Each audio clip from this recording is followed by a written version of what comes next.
Assalamualaikum warahmatullahi wabarakatuh. Halo teman-teman, di video kali ini kita akan bahas latihan soal TWK CPNS 2023 dan video ini merupakan video yang ke-35. Oke, kita bahas soalnya.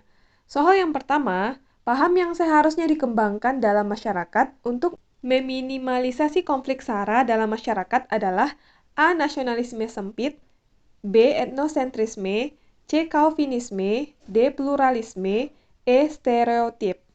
Soal nomor 1 menanyakan apa paham yang seharusnya kita kembangkan dalam masyarakat untuk meminimalisasi atau mengurangi konflik SARA, suku, agama, ras antar golongan dalam masyarakat adalah untuk ini kita perlu paham maksud dari masing-masing pilihan. Yang pertama nasionalisme dalam arti sempit. Artinya adalah perasaan kebangsaan atau cinta terhadap bangsanya yang sangat tinggi dan berlebihan sehingga memandang rendah terhadap bangsa lain.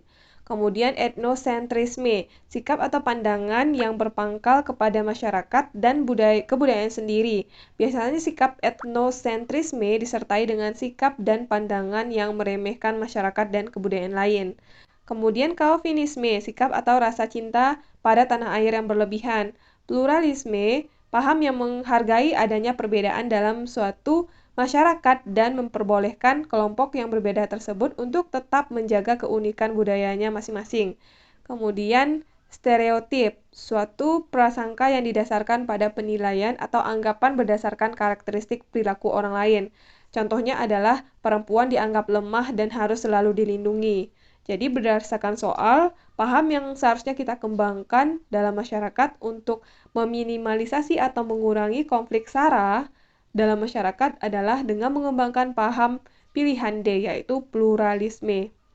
Karena maksud dari pluralisme adalah kita menghargai adanya perbedaan dalam suatu masyarakat dan memperbolehkan kelompok yang berbeda tersebut untuk tetap menjaga keunikan budayanya masing-masing. Nah, dengan kita melakukan itu, maka dapat mengurangi atau minimalisasi konflik SARA dalam masyarakat. Jadi soal nomor 1 jawabannya adalah pilihan D. Karena pilihan A, B, C, E itu lebih ke maknanya negatif atau paham yang lebih mengarah ke negatif. Sedangkan pluralisme mengarah ke paham yang positif. Jadi jawabannya adalah pilihan D. Oke, lanjut soal nomor 2. Persatuan merupakan unsur penting bagi keutuhan Negara Kesatuan Republik Indonesia. Pada lambang negara, persatuan ditunjukkan oleh gambar A. Mata rantai, B. Pohon beringin, C. Kepala banteng, D. Bintang persegi 5, E. Padi dan kapas. Oke, soal nomor 2 berkaitan dengan lambang dari yang ada di Pancasila.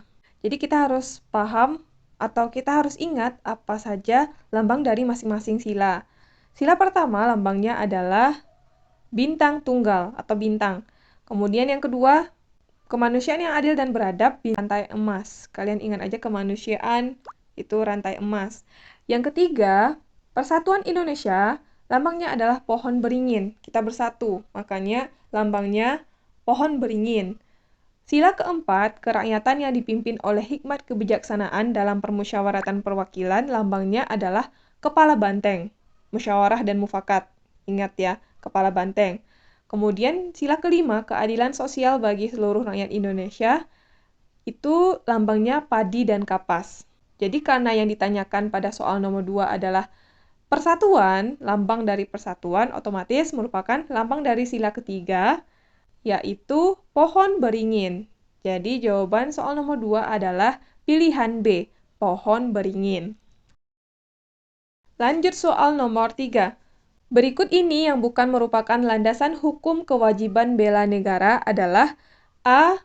Undang-Undang Dasar Pasal 27 Ayat 3, B. Undang-Undang Dasar Pasal 30 Ayat 1, C. Undang-Undang Nomor 3 Tahun 2002, D. Undang-Undang Dasar Pasal 30 Ayat 2, E. Undang-Undang Nomor 21 Tahun 2003.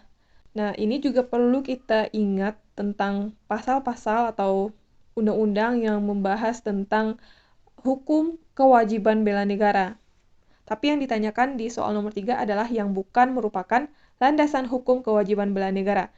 Jadi kita harus tahu terlebih dahulu apa isi dari masing-masing pilihan. Pasal 27 ayat 3 Undang-Undang Dasar 1945 bunyinya, setiap warga negara berhak dan wajib ikut serta dalam upaya pembelaan negara. Berarti pilihan A betul. Kemudian pilihan B pasal 30 ayat 1 Undang-Undang Dasar bunyinya, tiap-tiap warga negara berhak dan wajib ikut serta dalam usaha pertahanan dan keamanan negara. Pasal 30 ayat 1 juga merupakan kewajiban bela negara. Kemudian, Undang-Undang Nomor 3 Tahun 2002 tentang Pertahanan Negara juga merupakan kewajiban bela negara. Pilihan D pasal 30 ayat 2 Undang-Undang Dasar bunyinya, usaha pertahanan dan keamanan negara dilaksanakan melalui sistem pertahanan dan keamanan rakyat semesta oleh TNI dan Polri sebagai kekuatan utama dan rakyat sebagai kekuatan pendukung, juga termasuk kewajiban bela negara. Terakhir, Undang-Undang Nomor 21 Tahun 2003. Undang-undang ini menjelaskan tentang Konvensi ILO Nomor 81 mengenai pengawasan ketenagakerjaan dalam industri dan perdagangan. Konvensi ILO merupakan perjanjian-perjanjian internasional tunduk pada ratifikasi negara-negara anggota. Rekomendasi tidak bersifat mengikat, kerap kali membahas masalah yang sama dengan konvensi, yang memberikan pola pedoman bagi kebijakan dan tindakan nasional. Jadi kalau Undang-Undang Nomor 21 Tahun 2003 membahas tentang pengawasan ketenagakerjaan dalam industri dan perdagangan.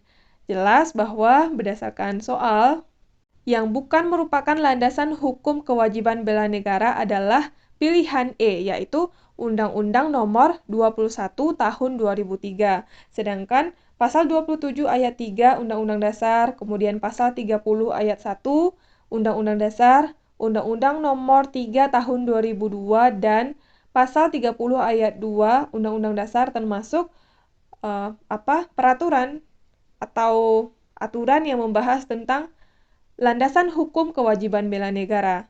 Jadi yang bukan adalah pilihan E Undang-Undang Nomor 21 Tahun 2003. Lanjut soal nomor 4. Perhatikan kalimat berikut ini. Kami putra dan putri Indonesia mengaku bertumpah darah yang satu, tanah air Indonesia. Kami putra dan putri Indonesia mengaku berbangsa yang satu, bangsa Indonesia. Kami putra dan putri Indonesia menjunjung bahasa persatuan bahasa Indonesia. Kalimat tersebut menunjukkan salah satu tahap pembinaan persatuan, yaitu A. Perasaan senasib, B. Kebangkitan nasional, C. Sumpah Pemuda, D. Proklamasi Kemerdekaan Indonesia, E. Perasaan bersemangat. Jelas bahwa ini merupakan bunyi dari Sumpah Pemuda. Jadi, jawabannya adalah pilihan C. Sumpah Pemuda. Lanjut soal nomor 5. Pernyataan yang mencerminkan nilai-nilai semangat Sumpah Pemuda adalah A. Mematuhi perintah orang tua, B. Mengikuti pemilihan ketua OSIS, C. Membentuk organisasi Karang Taruna, D. Mendaftarkan diri menjadi petugas ronda, E. Bakti sosial ke panti jompo. Makna dari Sumpah Pemuda adalah adanya persatuan dan kesatuan di antara kita sebagai bangsa Indonesia. Jadi, berdasarkan 5 pilihan ini yang lebih mengarah kepada nilai semangat Sumpah Pemuda adalah pilihan C, yaitu membentuk organisasi Karang Taruna. Karang Taruna adalah organisasi sosial kemasyarakatan sebagai wadah dan sarana pengembangan setiap anggota masyarakat yang tumbuh dan berkembang atas dasar kesadaran dan tanggung jawab sosial dari, oleh, dan untuk masyarakat, terutama generasi muda di wilayah desa atau kelurahan, terutama bergerak di bidang usaha kesejahteraan sosial. Jadi yang merupakan atau mencerminkan nilai-nilai semangat Sumpah Pemuda di antara kelima pilihan adalah pilihan C, membentuk organisasi Karang Taruna. Selanjutnya soal nomor 6. Pada tanggal 28 Oktober 1928, para pemuda Indonesia berhasil mengikrarkan Sumpah Pemuda. Hal ini berarti bahwa saat itu para pemuda Indonesia berupaya untuk A. Mendirikan organisasi yang bersifat nasional, B. Mengukuhkan perjuangan para pemuda, C. Memperkuat persatuan dan kesatuan, D. Mengusir penjajah, E. Menunjukkan kekuatan. Seperti yang udah kita jelaskan sebelumnya bahwa Sumpah Pemuda lebih mengarah kepada semangat persatuan dan kesatuan, ya, sesama bangsa Indonesia. Jadi, berdasarkan 5 pilihan ini, Berhasilnya pemuda mengikrarkan Sumpah Pemuda berarti bahwa saat itu para pemuda Indonesia berupaya untuk memperkuat persatuan dan kesatuan. Jadi, pilihan yang paling tepat untuk jawaban nomor 6 adalah pilihan C, memperkuat persatuan dan kesatuan. Nah, soal nomor 6 ada pembahasannya. Makna dari Sumpah Pemuda sangatlah penting bagi bangsa Indonesia. Ikrar tersebut menggambarkan semangat kebersamaan, persatuan, dan cinta tanah air yang mendalam. Sumpah Pemuda memperlihatkan tekad kuat para pemuda Indonesia untuk memperjuangkan kemerdekaan dan merdeka dari penjajahan yang dilakukan oleh bangsa asing. Jadi, soal nomor 6 jawabannya adalah pilihan C. Lanjut soal nomor 7. Di Indonesia, pemerintah menjamin hak setiap warga negaranya, bahkan hak untuk anak-anak berkebutuhan khusus dalam memperoleh pendidikan. Hal ini diatur dalam Undang-Undang Dasar 1945 pasal A28, B29, C30, D31, E32.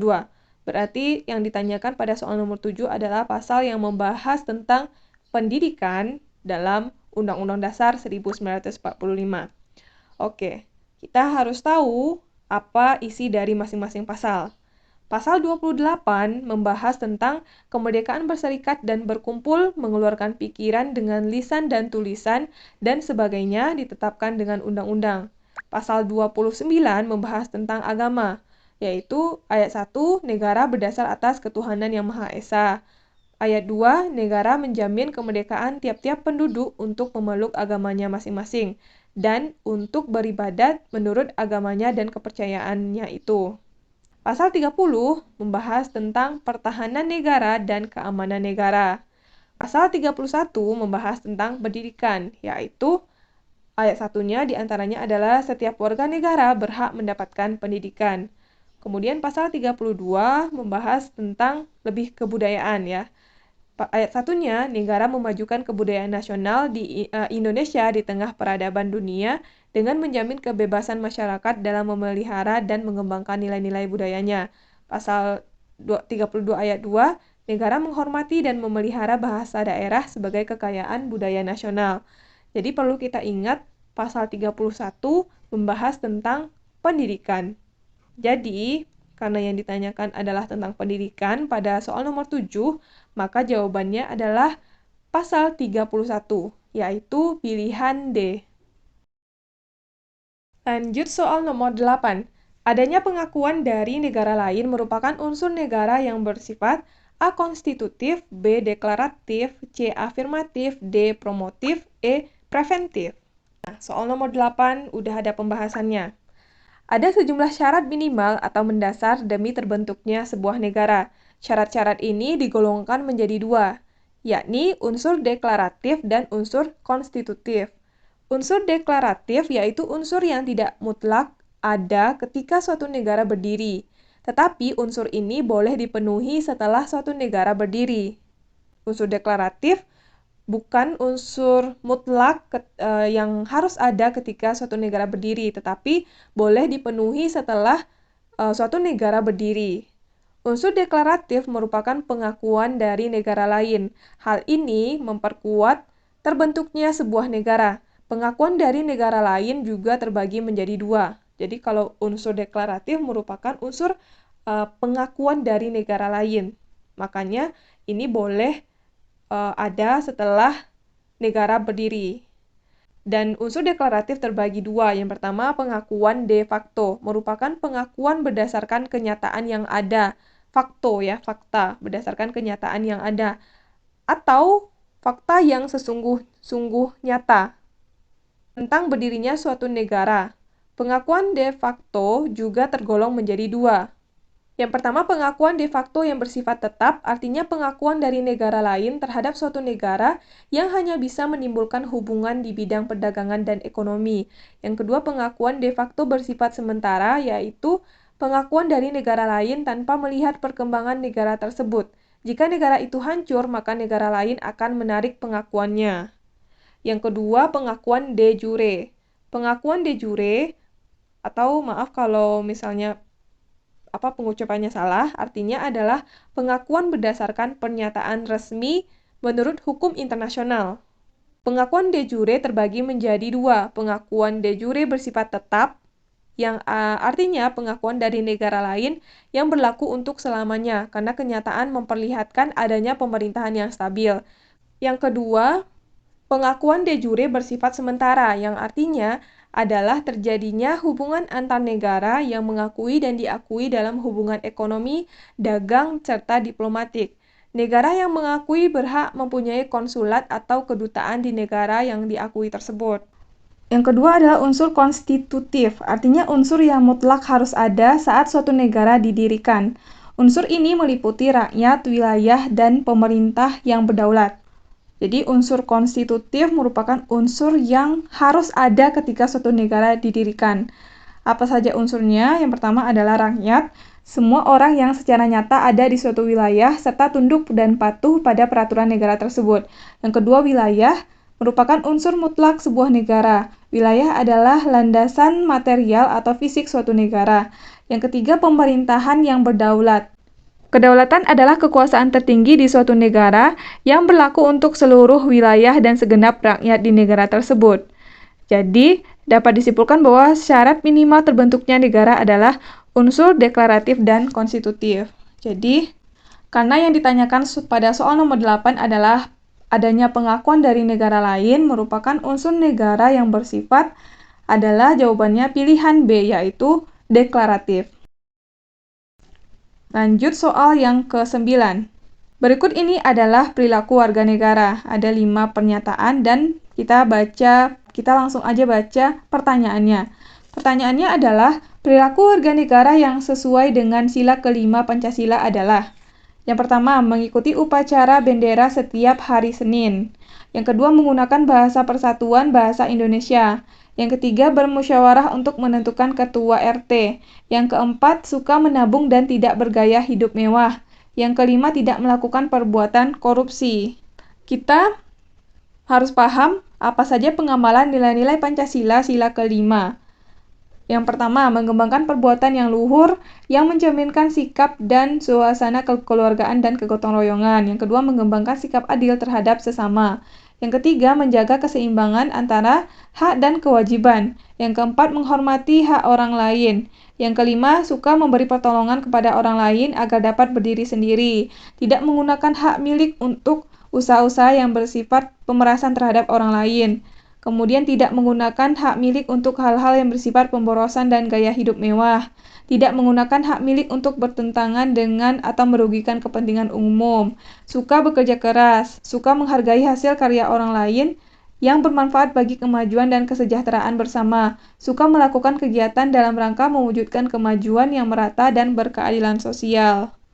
Jadi yang ditanyakan perilaku warga negara yang sesuai dengan sila kelima, maka jawabannya adalah 4 dan 5, yaitu suka menabung dan tidak bergaya hidup mewah, tidak melakukan perbuatan korupsi. Jadi soal nomor 9 jawabannya adalah pilihan D. Pernyataan nomor 1, mengikuti upacara bendera setiap hari Senin, ini lebih mengarah kepada sila ketiga, menggunakan bahasa persatuan bahasa Indonesia juga sila ketiga, bermusyawarah untuk menentukan ketua RT, sila keempat, sedangkan 4 dan 5 merupakan sila kelima. Lanjut soal nomor 10. Seminggu lagi di desa Aidan akan diadakan pemilihan kepala desa. Pada sore hari datanglah seseorang yang merupakan utusan dari calon kepala desa X. Dia memberikan amplop berisi uang Rp100.000. Di lain hari datanglah utusan calon kepala desa Y dan memberikan amplop berisi uang Rp150.000. Sebagai warga negara yang baik, apakah yang harus dilakukan oleh Aidan? A. Menolak kedua amplop karena bertentangan dengan sila kedua. B. Menolak kedua amplop karena bertentangan dengan sila keempat. C. Menolak kedua amplop karena bertentangan dengan sila ketiga. D. Menerima kedua amplop agar adil. E. Menerima amplop kepala desa Y karena lebih besar jumlahnya. Hal ini, apa yang dilakukan oleh warga negara yang baik, yang harus dilakukan oleh Aidan pada kondisi ini adalah harus menolak kedua amplop karena hal ini bertentangan dengan sila keempat. Jadi pilihan yang tepat adalah pilihan B. Nah, kita perlu tahu apa saja Pengamalan nilai-nilai Pancasila sila keempat dijabarkan dalam butir-butir. Yang pertama, sebagai warga negara dan warga masyarakat, setiap manusia Indonesia memiliki kedudukan, hak, dan kewajiban yang sama. Yang kedua, tidak boleh memaksakan kehendak kepada orang lain. Yang ketiga, mengutamakan musyawarah dan mengambil keputusan untuk kepentingan bersama. Musyawarah untuk mencapai mufakat diliputi oleh semangat kekeluargaan, menghormati serta menjunjung tinggi setiap keputusan yang dicapai sebagai hasil musyawarah. Dengan itikat baik serta rasa tanggung jawab, menerima dan melaksanakan hasil keputusan musyawarah, mengutamakan kepentingan bersama di atas kepentingan pribadi serta golongan di dalam musyawarah. Musyawarah dilakukan dengan akal sehat dan sesuai dengan hati nurani yang luhur. Keputusan yang diambil harus dapat dipertanggungjawabkan secara moral kepada Tuhan Yang Maha Esa, menjunjung tinggi harkat dan martabat manusia, nilai kebenaran dan keadilan, serta mengutamakan persatuan dan kesatuan demi kepentingan bangsa. Memberi kepercayaan kepada wakil-wakil yang dipercaya untuk melaksanakan permusyawaratan. Jadi, karena itu, berdasarkan pengamalan nilai Pancasila ini, yaitu kita tidak boleh memaksakan kehendak kepada orang lain dan juga keputusan diambil harus dapat dipertanggungjawabkan secara moral kepada Tuhan Yang Maha Esa, menjunjung tinggi harkat dan martabat manusia, dan sebagainya tadi, nilai kebenaran dan keadilan. Maka soal nomor 10 ini lebih mengarah kepada sila keempat. Jadi jawabannya adalah menolak kedua amplop karena bertentangan dengan sila keempat. Jawabannya pilihan B. Oke, teman-teman, kita udah selesai bahas 10 soal. Mudah-mudahan video ini bermanfaat untuk teman-teman semuanya. Terima kasih buat yang udah nonton video ini. Sampai ketemu lagi di video selanjutnya.